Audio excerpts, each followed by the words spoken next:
আসসালামু আলাইকুম। আশা করি প্রত্যেকে ভালো আছেন। আজ আমি আপনাদেরকে মহব্বত ও ভালোবাসা সৃষ্টির একটা আমল দিব।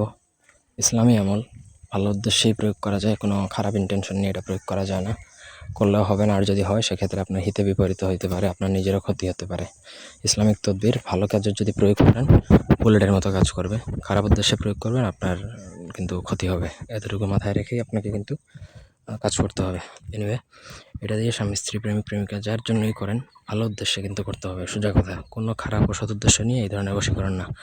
অসৎ উদ্দেশ্য করতে গেলে আপনাকে অন্য বশীকরণ ট্রাই করতে হবে। এনিওয়ে, পুরো ভিডিওটা না টেনে শেষ পর্যন্ত দেখবেন। আমার চ্যানেলটা সাবস্ক্রাইব করবেন, লাইক কমেন্ট শেয়ার করবেন। আপনাদের ব্যক্তিগত যে কোনো প্রয়োজন কিংবা যে কোনো কাজ আমাদেরকে দিয়ে করাতে চাইলে স্ক্রিনে দেওয়া নাম্বারে যোগাযোগ করতে পারেন, সরাসরি ফোনে, হোয়াটসঅ্যাপে কিংবা ইমোতে।